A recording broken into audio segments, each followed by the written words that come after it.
He's trying to get extra credit. Oh boy. Oh boy. Good morning, everybody, and welcome to There's a Little Sun Peeking Through my corner of the world here on Booktube. I'm Margaret Pennard, historical fiction and fantasy author, and I forgot the second pillow. Hold on. Boop. There we go. Welcome. Good morning and good evening. It's dark here. It says Ven. Hello, hello. I am here to talk about Indigenous authored reads. I've got a few favorites that I still have on my shelf, a few to name check for you, and then we're going to talk about which slots of my very precious few before the end of the year, I'll be filling with Indigenous authored reads. So welcome to the channel. If you're new here, subscribe. If you like reading diversely, talking about books, being nerds together, and we'll get along. It is Native American Heritage Month, and of course I interpret that broadly, not just Native Americans, but also Indigenous Canadians and Indigenous cultures around the world are to be celebrated, learned about, discussed, featured, spotlighted this month because everyone gets a turn. And of course, this doesn't mean that this is the only time we read them, but this is just a good excuse to have some reminders thrown out there that we should be reading diversely. Greg's here. I won't be here long. Well, you sat in for 2.5 hours yesterday, so understandable. Pitch black outside. Yeah, I think you guys are further north on the not meridians on the latitudes than we are, so makes sense. Hello. Help my fellow readers. Oh, what are we doing here? Leslie says, good morning, putting you in my pocket as I walk around the office. I hope that means you've got your earpods in. There we go. I don't know, maybe it was a Freudian cry for help, Greg. So hello and welcome, everybody. I've got a question of the day, which I thought you might be responding to, but I hadn't put it up yet, so that can't be why. And this is just to check in. What is one reason to read diversely or diversify your shelf, or shelves as the case may be? So pop them in if you have access to the thumbs and the screens or the keyboards. And if you're Leslie walking around, no worries, I get it. And that is my question to you, but if you have questions for me, pop them in the chat. I first thought I would cover why to read diversely in my book, and maybe some of you would dovetail with the same reasons. So these are just the ones that came up with on the cuff this morning. You get to know more than all you've ever known, which is exciting. You get to know more than what you've directly experienced, which is great. You can live more lives than one, as it were. You can get curious about different experiences. So if you don't know what you don't know, sorry, a noise just started and I'm trying to determine when and how Bean is not getting in the litter box. It's outside, it's not Bean. Okay, sorry about that. Curious about different experiences.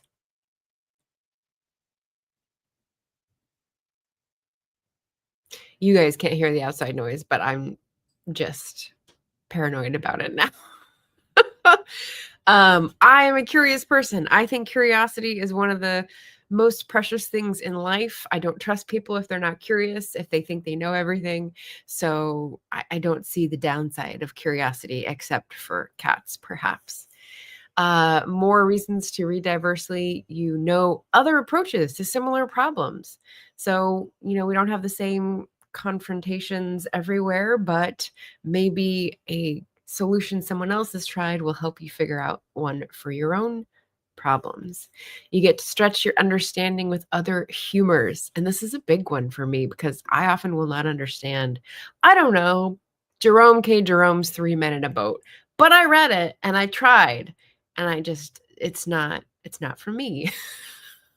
But there are different types of humors in other cultures, and it can be interesting to stretch your brain to try to figure out what values dictate that different humor hitting different. You know what I mean?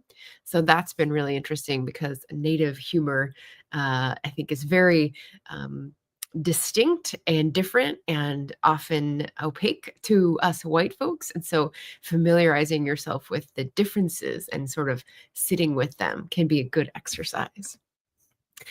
Getting uncomfortable to cultivate empathy. So if you are never uncomfortable, if you never read a book that makes you think, oh, is that accusing me of something? If you never sit with that and think about it, it may be hard to feel empathy for people whose experiences are so different from yours.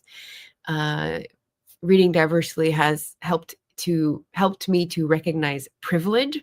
So when I'm reading about other folks' experience, I think, wow, I didn't even realize I didn't have to confront that. I didn't even realize I didn't have to deal with that in my life experience. So that's helpful. And then finally, on our topic of um, politics, since I just had a politics chat, the decency of living in cities and such, you learn decency. Reading diverse books should help you learn to interact with other humans and realize you are not the sun around which the universe rotates. So that's my little spiel. So let me know if any of those also ping for you while you read diversely. Let's see. Ven says, we are 53.5 degrees north versus about 45.5 where you are. Oh, okay. Nice. I always get mixed up as to what's to say because I know latitude is horizontal lines and longitude is vertical lines. But when you say which, how far up or down the globe you are, which is a silly, category anyway, you have to go up the latitude lines, like this band, this band, this band. So you're actually giving a latitude reading. So I just have to like click my mind in every time I think about that. Ben says, I love to learn other mythologies and story inspirations. Yes, there's a good route, like a good way to get curious. Anita is here. Hello, AF Stewart. Eloise, hello. Morning, morning. Reading diversely helps open my eyes to the vast variations in the existences of others. It builds empathy. Yay. Also, hi. Also, food, the amount of new food I find in books that I then want to make and eat. Bit of an odd one. But yeah, I love reading about food. In fact, one of my buddy reads that I just started with my friend Rachel had a short story. We're doing a short story per day. And the one that I read yesterday had a mouth-watering recounting of the fry bread that they make at this legendary fry bread drive-in, which is like a mystical place. And wow, it's simple ingredients, but it really makes me want to try it. So yeah, mouth-watering. Greg says, living more lives than one. I like that very much. Yeah, I think it's attributed to George R.R. Martin, the man who lives 1,000 lives, the man who does not, only one. I think that's right. Eloise says, I love mythologies too. Ding, ding, ding. I love seeing the differences and similarities across them in their origin myths and explanations for natural phenomena. Yeah, that's got to be fascinating too. Hello, Julie. Hello, friends. Her question of the day answer: I diversify my bookshelf to challenge and correct the history I was taught when I was young. Yes, a lot missing in that. You and me both. Nita's answer: I diversify my shelf because I like learning things and I get bored easily. Yes, curiosity cousin. There we go. That's why it's so precious, and I don't understand people who don't have it. Anne Gibson, hello. I read American history so I can learn the actual history of this country. Exactly. And you need different perspectives to get a good view. If you only ever hit one perspective, you might think the elephant is a mouse, right? You gotta have the three blind men and the elephant parable is what I'm thinking of there. Yeah, tongue in cheek here, the whole DEI thing as a target for political revenge is very ridiculous. Made up, woke. Yeah. So we don't get down with that here. But we do appreciate all your lively contributions. And I'm going to move from the question of the day onto the favorites section. So this is a shorter section because I know I've had plenty of I did mute that earlier. Okay, there we go.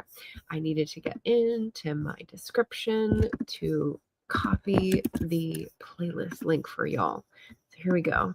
Playlist link. Ta-da! Native American Heritage / Indigenous Reading Rex playlist for those in the chat. I've just put the link in the chat. So I've done 5 years worth of recommendations videos, and my list of reads and favorites and loves has grown over the 5.5 years I've been on Booktube. And also on that list are the wrap-ups where I have Indigenous authored reads. So if you're looking for reviews, they're in each of those wrap-ups on that playlist. So that's hopefully tidily organized for your convenience. Okay, so the quick and dirty version here, I went through all my Indigathon tagged books on Storygraph, and I realized I left out a few, so I had to add those in. If you don't know, if you haven't had the 5.5 years of going through this that I have, Indigathon is what the Native American and Indigenous Readathon in November used to be called, and then it was Skoden, and then it was something else, and it's sort of like dissolved because the former leaders were tired of leading it, but the month is still the month. And so I gravitate towards this as a reading challenge without a leader, which is fine. I think I can keep going and keep promoting and keep spotlighting without needing to rely. One of my old banners says, repeat after me, we must not depend on representatives of the culture to do the work for us white folk all the time. That's one of my little reminders to diversify. So here's me carrying on the banner. Ooh, Newsies reference for Native American Heritage Month. So some of the books that I've read and I still have on my shelf that I liked, The Bead Workers by Beth Piatot. It's a short story collection. And this is actually a beaded cover illustration, which I didn't realize until long into having the cover, which is embarrassing, but very cool. And it's like a Northwest representation. So that's pretty neat. Read this one, Two Old Women, which is an Alaska legend of betrayal, courage, and survival by Velma Wallace. This is a very short and small, as you can see, book. Spare prose, as some of these tend to be, and dealing with a category of society that in white culture is often ignored. But they have some very interesting perspectives and stories to share. So that was neat. And then I've got like a favorites list, which are the remainders of the ones that I have. So the ones that I have read that are favorites that I do not have to hand because they are audiobooks. Should I put the cover up? Is it worth it to share the screen and put the cover up? I'll just do that because exposure is the whole point. So let's do that. Bing, bing, bing, bing. All right, and I'll share here.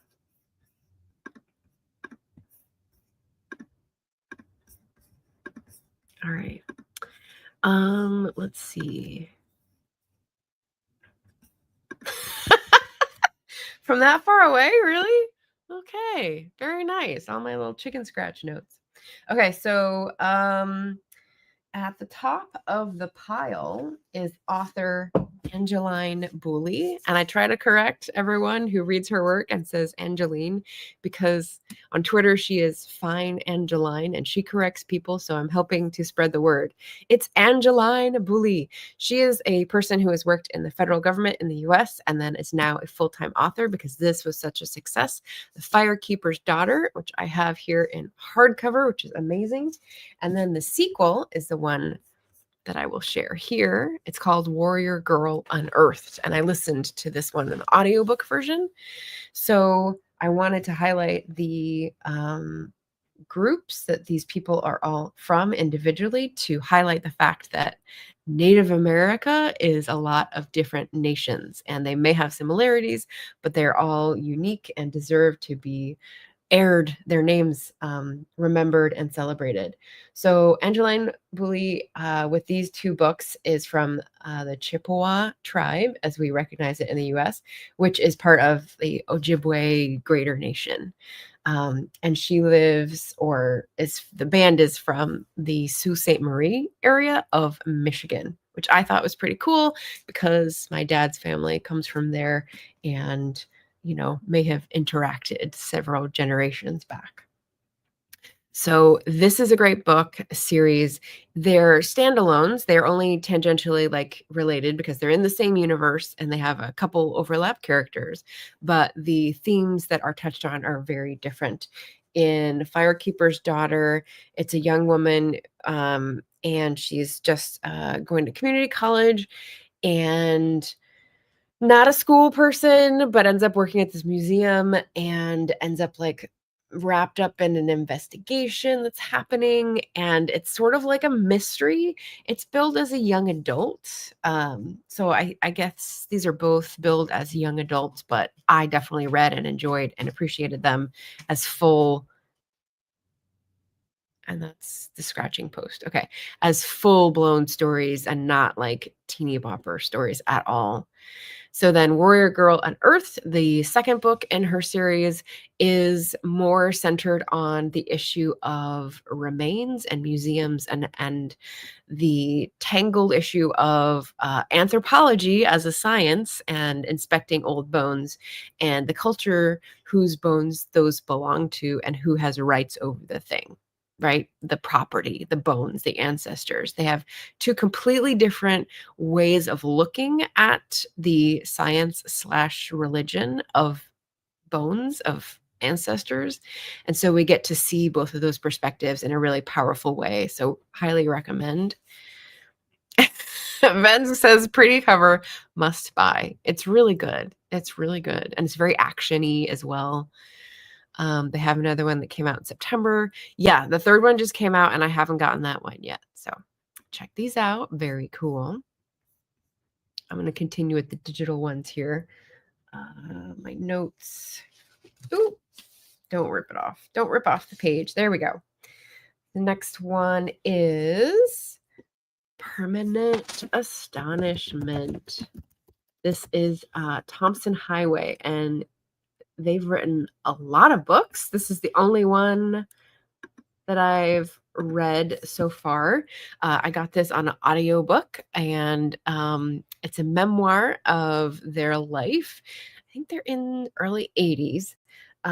Thompson Highway is part of Cree Nation and in Canada. So his experiences, their experiences, because their two-spirit are more Canadian centered. They talk about the Great North and the migration down to the South and the populated areas, and it's a different sort of politics. So I really appreciated learning about the Canadian side of things.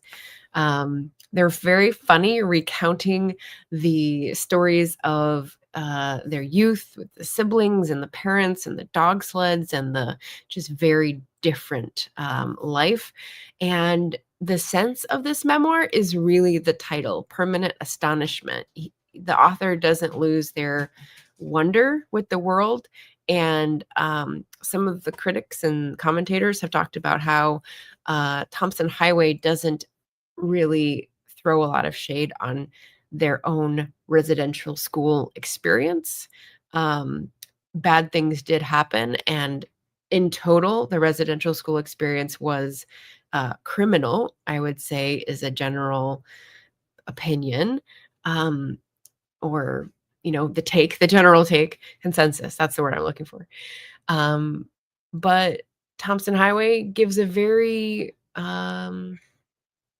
nostalgic view of being a kid growing up and learning about the world. And so it's not a negative memoir, if you guys might expect that from someone who's talking about childhood, youth, early experiences. So really, really enjoyed this one. Permanent Astonishment. The next one I have is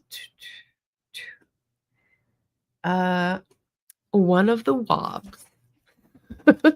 So I listened to 52 Ways to Reconcile by David A. Robertson, who is another Indigenous author and has written a bunch of books. And he talks about writers and artists and musicians. And there's several Wabgishigs, and he says the Wobs. He just calls them like the Wobs as a group, which I find hilarious. But here is the book I listened to on audio, so I don't have a copy of Wabgishig Rice. I think he's got how many? Is it just 2? Yeah, it's a duology, I believe. And Moon of the Turning Leaves is out. Maybe there's going to be more. I don't know. But I read this quite a while ago now, and I've tried to read. It's a very trendy subgenre, Indigenous horror, the subgenre of horror. And I am not a horror book girly. I am a horror book weenie. So as Leslie found out, I will try to read books and then be like, I can't. This is gonna give me nightmares, or like the tension is too much. Like I know it's gonna haunt me. Like I can't. But this one was not that, right? So there's tension and there is some gruesome stuff that happens, but it was related in a way where I could understand it without like feeling like I was gonna be sick. So Moon of the Crusted Snow and Wabgishig Rice is part of the Tuscarora Band, which is part of the Six Nations Iroquois Confederacy. And that is part of the Anishinaabe Greater Nation. Is that right? Or have I written them too close to each other? I have written them too close to each other. So my writing fails. Wabgishig is Anishinaabe. So I just wrote it on the right and I read what was on the left, which is a book that I have coming up. So apologies for that. Anishinaabe is a very large and diverse group of bands, so Canada all the way into America and lots of places. It's got a language group with lots of different offsprings and a lot of different names. So Anishinaabe is related to Ojibwe, which is related to Chippewa. And so there's lots of different traditions like that have been isolated and then have grown off in different ways. Yeah, really great story. Scary, dystopian, set in the north. So it's like a good winter book to get you feeling cold and like a little apprehensive.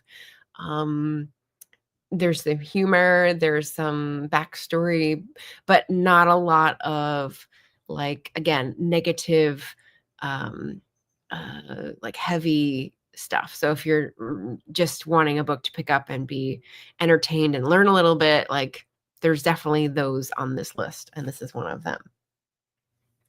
Okay, so that's all the digital ones, and now I can go back to physical books and not mess myself up here. Okay, so this, Alicia Elliott, A Mind Spread Out on the Ground, which is a gorgeous cover. I think it's the color and the layout. It's simple but gorgeous. This is a nonfiction. This is a memoir. And Alicia Elliott is the one from the Tuscarora Band, the Six Nations Iroquois Confederacy. And that is on the Canada side as well, I believe. Yeah, she lives in Ontario. So I just found this to be a really touching, relatable, personal, vulnerable a memoir. And The Mind Spread Out on the Ground, the title is describing her conception of how she feels when she's trying to explain some of the trauma and the processing and all this stuff to, I think, a therapist. I think she talks about the therapy in this. And what I had heard going in is that it's about her neurodivergence. And so if you're particularly curious about neurodivergent books, this memoir, I think, dealt with it very not delicately, because it's not like she was handling things with kid gloves, just like, here's my experiences, just direct and open and not getting too clinical about it. So relating person to person rather than this is my diagnosis and this is how it's affected my life kind of thing. Just in her experiences, how she felt and how she dealt with things. She also has a fiction book, which is on my list, but I don't have a copy yet, so we will see. Leslie has read it and really liked it, so very excited about that one. On the list. I should have put this up to help me later. So we're on this section here. Leslie says, I have Crusted Snow, but also want to pick up the follow-up Turning Leaves. Yep, I'm sure it'll be really good as well. All right, and then Greg's going to take off and be on team rewatch for the rest. Yep, just take a note, 20, 25 minutes or whatever in, so you don't have to rewatch. Chirandrasta. Yep, see you, I think, is that tomorrow or later? It's been so long. But thanks for being here, Greg. A couple more favorites. This is a new edition. And again, talking about light reads that also give you a window into the culture. The Truth According to Ember by Danica Nava. And that's a really beautiful illustrated cover for this rom-com. So Danica Nava is part of Chickasaw Nation, which I think is around the Oklahoma area. And this book is super funny, very modern, very contemporary, and it's about a young woman who is struggling to get through college, get a good job. She's smart, but she's not being given a chance. And so she leverages she hides part of her identity, I should say, and gets a chance, and then has to figure out how to live that life around that lie. So that's why it's got truth in the title, because she's given this opportunity and then has to figure out how to bring back together her authentic self and this new opportunity that she has, which is going pretty well, maybe. And a little crazy. So there's a little office humor. There's definitely like office romance. There's forced proximity. So you know I'm gonna love it. And just like really funny native humor. This is the native humor that's more contemporary that I could get more easily, but maybe it's because I've read a couple dozen Indigenous novels, and so it's sort of starting to wear off on me. But yeah, and she's got a new book as well. But again, haven't picked that one up yet. So there is the recommendation, the light reading. And then the final one I have is The Seed Keeper, another beautiful cover. This is beaded artwork as well. It's just beautiful, by Diane Wilson. Did I put this on my list? Yes, I did, but I didn't see that I had it on my shelf, so I didn't star it. And I didn't look up her affiliation. Let's see if it says on the back. Nope. Let's see if it says in the back of the book. Interior design and typeset. Nope, that's not what I'm looking for. Milkweed editions. Nope, not what I'm looking for. Dakota. So enrolled on the Rosebud Reservation in Minnesota. I'm going to write that down just in case. Dakota. So cool. So this one I had for a long time. It was a TBR vet, and I kept going, I don't know. It's thick. It's thicker than I think I was expecting. So I look at the cover and I'm like, it's pretty, right? It just took me too long. Then I finally read it. I think it was a buddy read and really, really enjoyed it. This is a very craftily structured novel. It's multi-generational, and we get different viewpoints in different points in time. They sort of fold and like, what's that called? The word palimpsest. You kind of get like a view of generations through each other.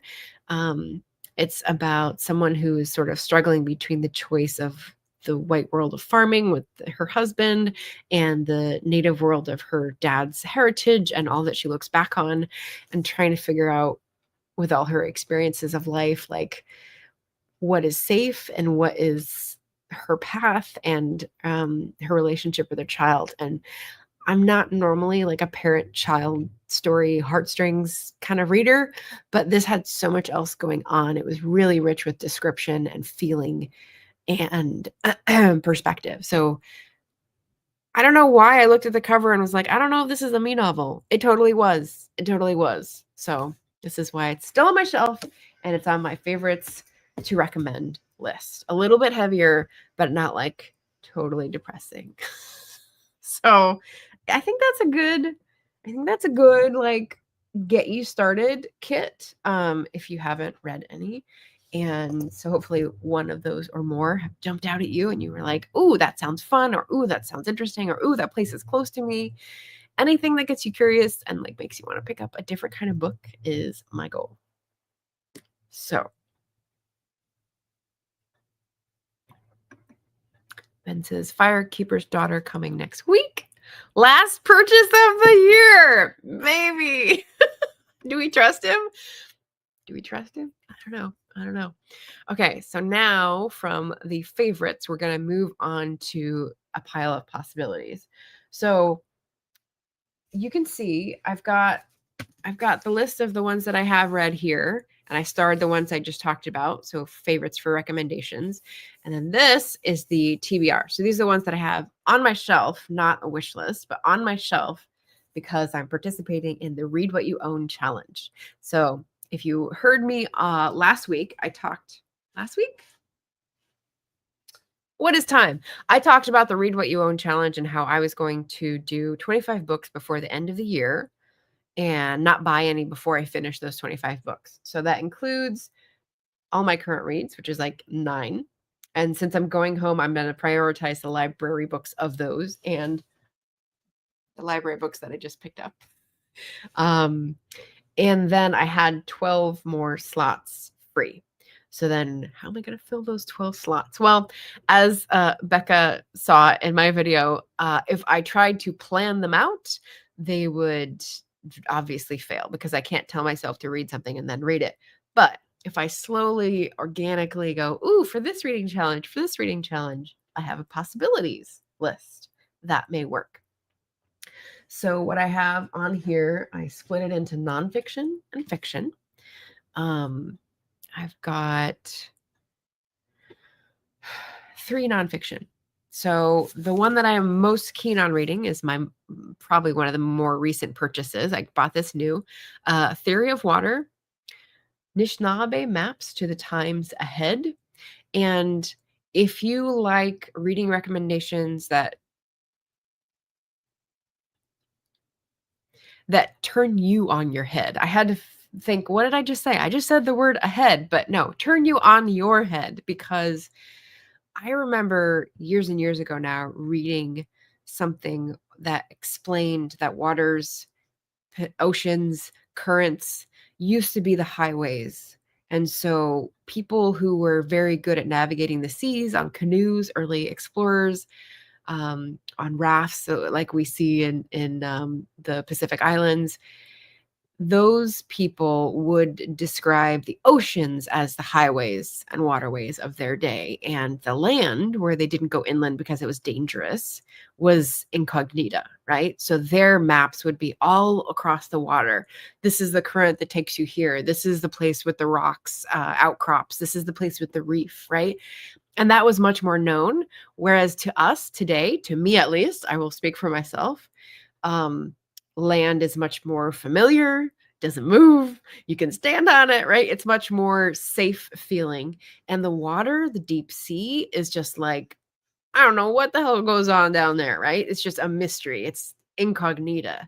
And so I think this book, The Theory of Water, where Leanne Beda Simpson is going to be explaining things in a different way, I think was going to be similarly mind-bending. It says, genre-bending exploration of that most elemental force, water, through Indigenous storytelling, personal memory, and the work of influential artists and writers.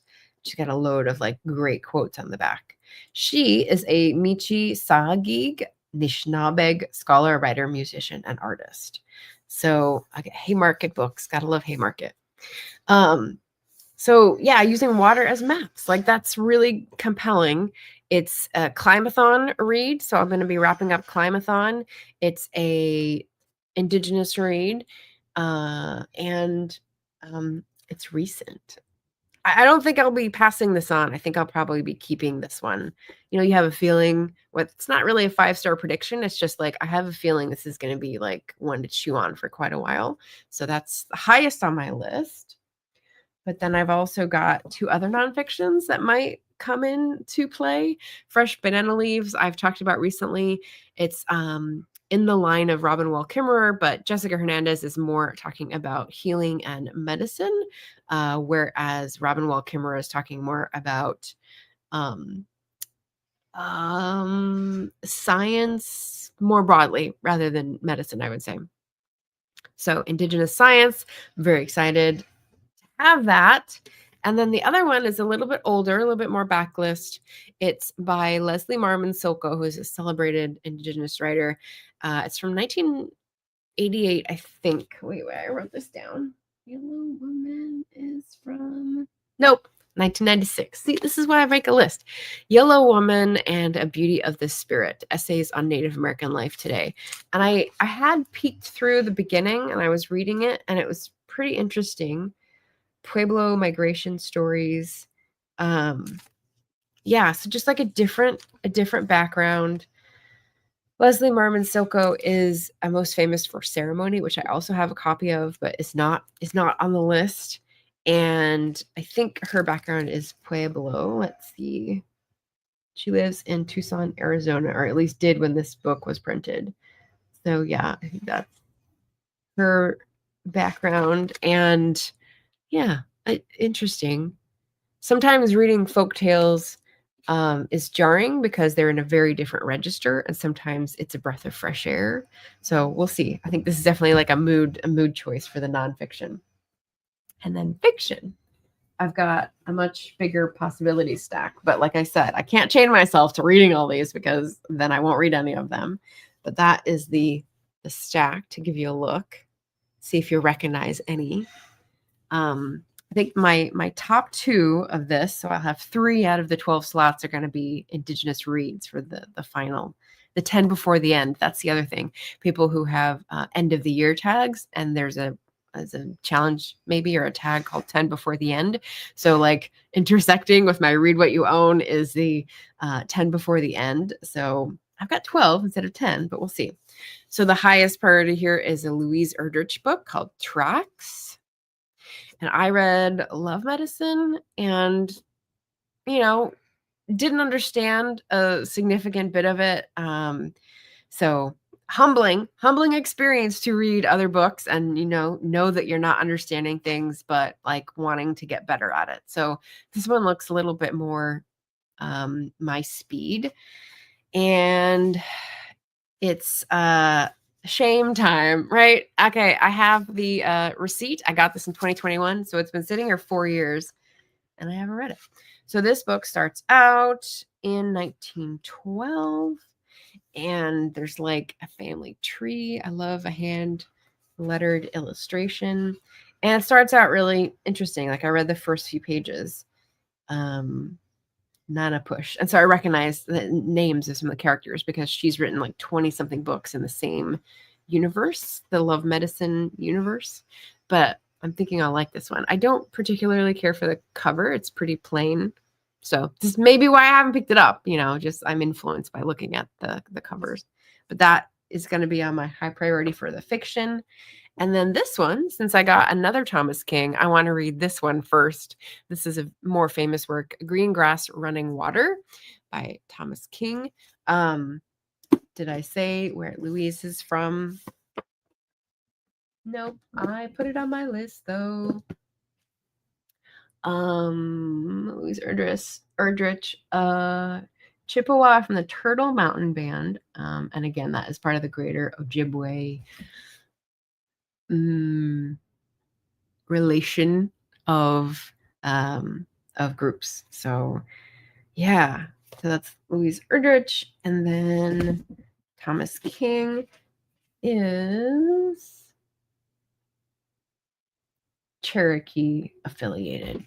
So yeah, I like knowing where they're from so that I can sort of place them in my geographical imagination of like the places that they're tied to, identified with, related to. So this is the more famous one, Green Grass Running Water. And it says, let's see, Alberta is a university professor who would like to trade her 2 boyfriends for a baby but no husband. Lionel is 40 and still sells televisions for a patronizing boss. Eli and his log cabin stand in the way of a profitable dam project. These 3 and others are coming to the Blackfoot Reservation for the Sun Dance, and there they will encounter 4 Indian elders and their companion, the trickster coyote, and nothing in the small town of Blossom will be the same again. So, I mean, we're starting off with different language for some of the representation here, which is intriguing. And then we're starting off with like the mythology setting. So people who like the mythology, it's going to be strange and it's going to feel uncomfortable at the beginning, but I think this is going to be good in the order of my learning and challenging to read next. Other ones, honorable mentions that I might be, and I forgot the other honorable mentions. Okay. We'll wrap it up with 2 other recommendations after we get through the possibilities. We have Kali Fajardo Anstein, Woman of Light, which is historical and Latinx as well as Indigenous. So there's that, which I think I'm going to love, and I just haven't picked it yet. Sinister Graves by Marcy R. Rendon, which is a mystery thriller crime fiction in a series. A Minor Chorus, which is a novel by queer and Indigenous author and playwright, I think, Billy Ray Belcourt. So he's pretty popular these days. My Other Thomas King, which starts out on a funny note, Indians on Vacation, which I picked up in Canada just recently. Calling for a Blanket Dance by Oscar Hokia, which seems more complicated, and I don't understand the cover illustration, but I was drawn to it. Like, it's intriguing and perplexing. So just like interested in that, but on the maybe list. And then a long time wanting to read because of Booktube influences. This is another Latinx and Indigenous historical fiction, Daughters of the Stone by Dalma Llanos Figueroa. And that is outside noise I bet you can hear. So I'm going to give it a second, take a sip.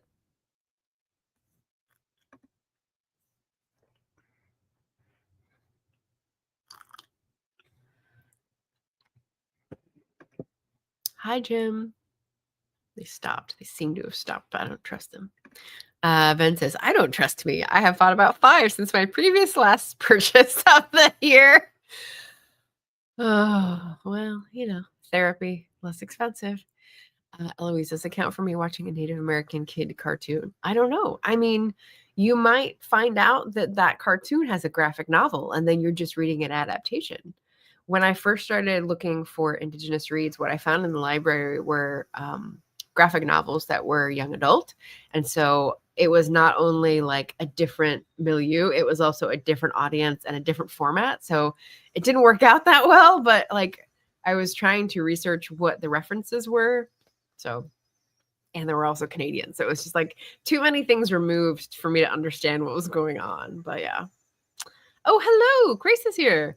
Logging in on lunch, going back to the beginning to watch, but wanted to say hi. Hi. Nice to see you. Ben says, love folktales, especially how tonally different they often are from the ones I am most used to from the UK and Europe. Yeah. You can get very different tones. And like it can make your expression change, like when you're, it's interesting. I wonder what it does to your brain. Angelia from Read and Reread is currently reading Love Medicine by Louise Erdrich. Interesting. I hope she likes it better than I did. Ven says, which reminds me to read the Korean folktales book I picked up earlier this year. It's not The Girl Who Fell Beneath the Sea, is it? Because I have that one. That is another beautiful cover. That is a beautiful cover. It's in my fantasy section.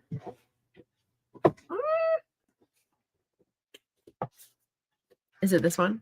Is it this one? There's 2 different covers, and they're both beautiful. So either way. Okay, getting sidetracked with folktales and folklore. Leslie says, I have Greengrass on my shelf, but haven't read it yet. Interesting. I won't bother asking if you want to buddy read it because you are busy. Woman of Light is a great one. I know it's one of those that's like obviously a Margaret read. And Calling for Blake and Dance. I know I talked to you about this when I got it, and I think you have read it. Yeah. Okay. The Korean one is a collection. That one is on my list, though. On the list. Excellent. Okay. So we've gone through a list of favorites and a list of pile of possibilities for Indigenous reads. But when I did that, I forgot the 2 that I left off the list originally. The ones in gold, if Ven is trying to read the writing. So one of them is the Indian card, and I'll just pop it up here again so you can see the cover so that they get a little boop of exposure. There it is. Like, where's the window? And I did just talk about this in my political books podcast. Not a podcast, live stream. But just in case you didn't sit through all of that because it was long, the Indian card, Who Gets to Be Native in America, is a nonfiction, part memoir, part investigation. She really seems like she's investigating the different legal issues throughout history, and she presents it beautifully in a way that's very understandable in terms of the timeline of the flip-flops that the U.S. government has dealt with the native populations in various areas in various eras differently. And it's basically assimilate or stay on your own, assimilate, stay on your own. And we can't decide what we want them to do. And every time we switch, it seems to, funny, disadvantage them. So excellent, excellent read. And I would love to talk about it with anyone if they can get their hands on it. So Indian card. And then the other honorable mention is, oh yeah. So this is sort of a strange one for format. Let's see. There we go. I did not actually read this book, By the Fire We Carry by Rebecca Nagel, but I might as well just go back to this one for consistency. But I did listen to her podcast, which is when she did all the investigations that went into the book. So I think there's like 3 seasons, and I listened to each hour. So it was basically like an audiobook of her. Excuse me. Do they really have to be doing that right outside my front door? Anyway, Rebecca Nagel's book it's titled The Generations Long Fight for Justice on Native Land. And this is the one I was trying to think of that related and intersected with the Indian card on Wednesday. Basically, the Indian card talks about payments, treaties, assimilation, status, money matters, and then a little bit of adoption. And I can't remember if it goes into casinos, but a lot about identity, right? And By the Fire We Carry is more focused on political maneuvering in the modern era and less about the historical timeline. But it goes into a lot more detail about legal things. And so on the podcast, she talks with guests about the status, because it was just being decided as the podcast was coming out, some of these rulings about where a crime is committed and who has jurisdiction over that crime, and that has like implications for resource extraction. Like it's like they're trying to get a foot in the door based on something that's completely unrelated in order to once again pillage and plunder native land. So really important book and very of the moment. So I think it was 2 years ago, 2024, 1 year ago when it was published. It had a really long waiting list, which is why I listened to all the podcasts. And then by the time it came up, I was like, I don't want to read the book if it's the same information. So yeah, really, really good. Rebecca Nagel, reporter / activist. Okay, so we finished the favorites. We finished the pile of possibilities. I went over the diversifying list, and you all gave great reasons. And so those are the 3 top priorities for my 12 slots that are because of the Read What You Own challenge and the 10 before the end and Native American Heritage Month. So we'll see. We'll see how much I put myself in a corner. And then, so other upcoming events, this is just the last little bit. I'm going to ask you guys if you have things to highlight. And mine is here. I just was on Elaine's channel at Cobalt Dragon, and we had a lovely 2.5-hour chat. You can fast forward through it because we're talking at regular thinking speed, and you could probably get our humor quicker. But yeah, it was delightful. It was therapeutic. There were lots of lovely people there who engaged in the chat. So you can see that, I think, after 24 hours, it's processed, and just a lovely fun time. So encourage you to go check that out if you don't know Elaine yet and aren't subscribed.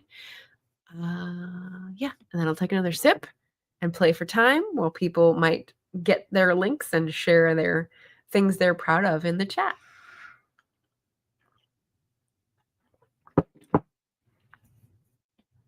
And if they're reading any books for Indigathon, Native American Heritage Month, anything of the sort.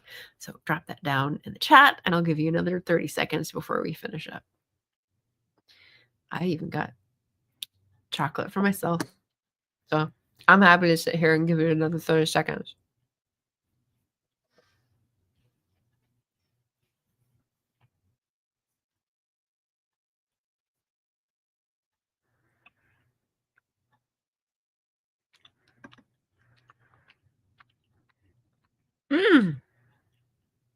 Okay, so this is me venturing into a genre where I don't know exactly what it is, but I have seen Noah's putting up interesting things.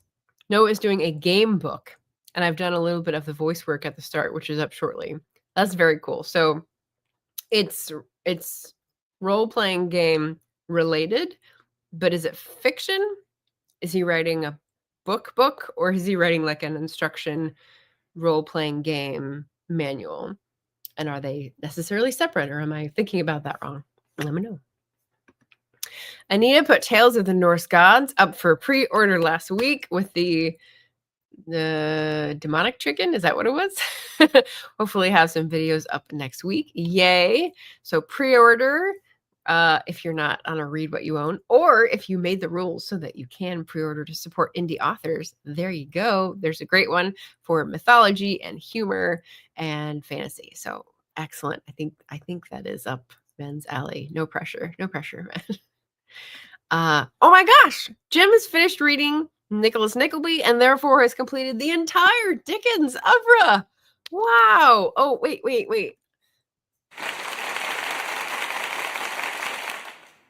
There we go. I like using the sounds where I can remember to do so. That's fantastic. So it's November 7th. So just outside of October, I guess. That's great. Congratulations. Ben says, oh, this is the link for Noah's channel if people are curious about the game book, which is fun. And do go subscribe. Leslie is currently reading an Indigenous Horror by Stephen Graham Jones. It's a comic series. Oh, so maybe not horror. A comic series called Earth Divers. Very cool. Earth Divers. That could mean many things. That's a good title. I watched an interview with Stephen Graham Jones recently, and he was really interesting. Really good speaker. Julie says, wish list, The Broken Spears, the Aztec account of the conquest of Mexico by Miguel Leon Portilla and translated by Lysander Kemp. It's quite a name. So wish list of an Indigenous read. Excellent. You could probably find one of the ones on this list if you go to your local used bookstore. That one might take a little bit of hunting around for sure. Oh no. Okay, so this is the real link for Tales of the Norse Gods. Excellent. On pre-order. Ven says a bit of both. He has taken an existing set, and by set, I think you mean like the cards that make up the gameplay, and is doing his own story using the system. Okay. Okay. All right. So not a demonic chicken, evil chicken, evil chicken. Close. Ben says Noah is including booktubers as character inspirations in the world. Oh, that's crazy. Is he going to put who the inspirations are? Because that's, I don't know about that. He's treading on thin ice. Yeah, in case you don't know, StreamYard has these little media assets with sounds that are fun. Ven says also Norse stuff added to wish list. Ooh, we like the Norse stuff. Good to know. Jim says, I enjoyed The Only Good Indians by Stephen Graham Jones. That is the one I couldn't finish because it was too gruesome, like 100 something pages in. Oh, gosh. Yeah. Ben says Elaine is the crow mother. Why is that? Does she have... I think I have the most haunted by crows location. But maybe we need to have a crow battle. Man. I thought she was the dragon mother. I thought that's what Kat called her. Excellent. Upcoming events, very exciting, and also accomplishments. So glad to celebrate those with you guys. That is going to be it for us today for rounding out our live stream hour. Thanks for being here and giving it a watch. I hope something in here has spurred your interest and curiosity, because I do love curious folks. And yeah, celebrate during the month, celebrate all year, get it in before the end of the year, whatever you fancy. That's it for me today, guys. Happy reading and take care, everyone.